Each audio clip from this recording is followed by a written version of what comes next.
everybody! So, ngayon po ay gagawa tayo ng chocolate truffle. Or, pwede ko rin siyang tawaging cake pops. Kulang na lang yung pangtusok para magmukha siyang cake pops. So, syempre, unang gagawin natin, kung meron tayong leftovers na mga chocolate cake or any type of cake, ayan po, isi-save lang natin yan. And dudurugin natin siya. So, itong isang to, it's like couple days older doon sa una nating dinurog. Kaya medyo dry siya. Okay. Pero okay lang yan. Kasi, safe pa naman siya kasi nasa ref naman siya. Kung gusto niyo naman po, pwede rin kayong bumili na lang ng mga cupcake na binibenta sa mga sari-sari store para mas madali. So, kung gusto niyo namang gayahin yung aking recipe ng chocolate cake, hanapin niyo lang po sa channel natin yung recipe ng chocolate cake. So, yung nilalagay ko po ngayon is yung leftover din po na chocolate frosting. So, itong frosting na to is my favorite frosting. So, ito yung chocolate cream cheese buttercream frosting. So, nilagay ko lang yun sa ating cake para mag-moist ng konti. And meron tayo ditong konting chocolate chips. At nilagyan ko rin ng konting milk. At minicrowave ko lang siya ng 10 seconds para mag-melt siya. Konti lang guys at tansyahin na lang natin yung gatas na ilalagay natin. Ayan. Don't worry, hindi siya sobrang tamis. Baka nagwo-worry kayo dyan yung mga ayaw masyado sa matamis.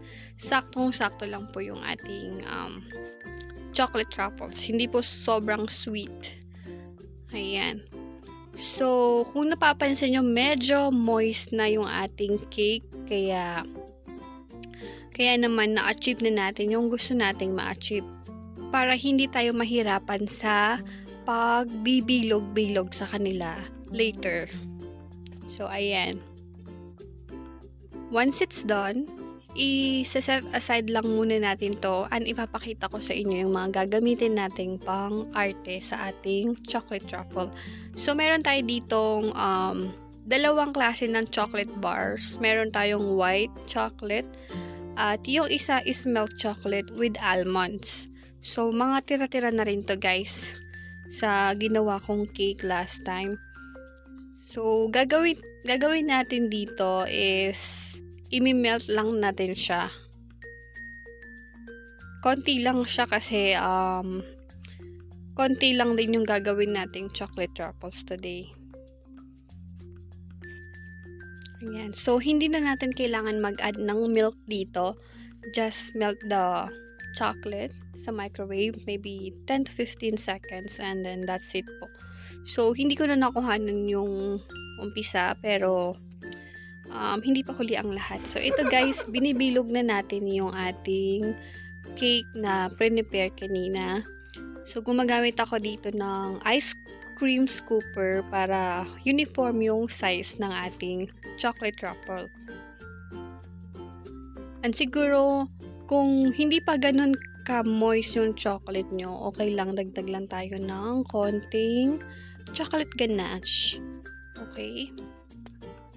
So, ganun lang kasimple guys yung paggawa ng ating chocolate truffle. And then, very presentable siya sa dessert table sa any occasion na gagawin nyo or paghahandaan nyo. So, after nito, syempre gagawin na natin ang simple na pagde-design ng ating chocolate truffle or cake pop. So, ayan. Siguro napansin nyo, ano ba naman yan? Hindi man lang nag-glove si ate. So, sinadya ko po talaga kasi for me, mas mabilis po siya at nagugas naman ako ng kamay, guys. Okay, so, ayan. So, ganito ko lang siya dinidesign. Dinidip ko lang siya dito sa minelt natin na milk chocolate with almond.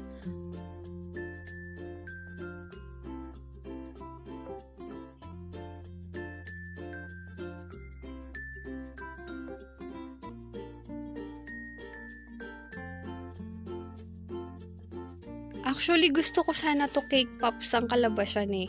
Gusto ko yung parang lollipop siya na may wala nga lang akong yung stick na pang tusok sa kanya. Kasi gusto ko i-try kung magiging stable ba siya or sobrang bigat yata nung cake para matansya ko sana kasi merong upcoming birthday ang aking pamangkin, then I just wanted to try things na pwede kong isama sa handaan na pwede nating iserve sa ating mga bisita, ganon. But it's okay, we'll try something else. So, ayan, yung isa naman, dinip ko lang din siya sa white chocolate ganache natin. So, kung ano na lang yung maisip kong design nito, yun na lang po yung gagawin ko. At pwede rin kayong gumawa ng sarili nyong design kung ano yung gusto nyo na i-design sa inyong chocolate truffle. At meron din tayo ditong rainbow sprinkles, and ididip lang natin to para iba-iba yung design nila.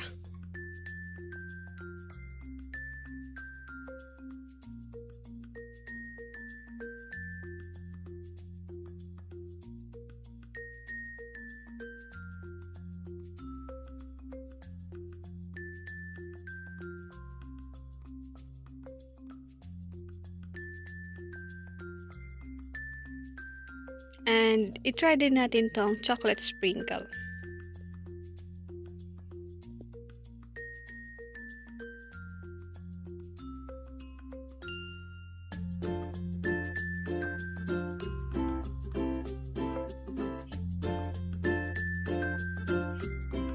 So, ito siguro pa zigzag na lang or it's like walang sense of direction yung design niya. Basta ikalat lang natin yung white chocolate ganache na yan dyan. Okay na yan. O diba? Mukha pa rin naman siyang cute. Ayan. Ayan guys, so itutuloy ko lang yung pagde-design dito sa ating chocolate truffle na ginawa. At sana nagustuhan nyo yung video na to. If you do, baka naman. I also recommend that you must try my other recipes kagaya ng caramel chiffon cake and the super amazing moist chocolate cake na ginawa natin. And marami pa tayong mga ibang recipes like kakanin and dishes. So, yan. So, enjoy guys and thanks for watching. God bless.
Baby, let it be. Enjoy the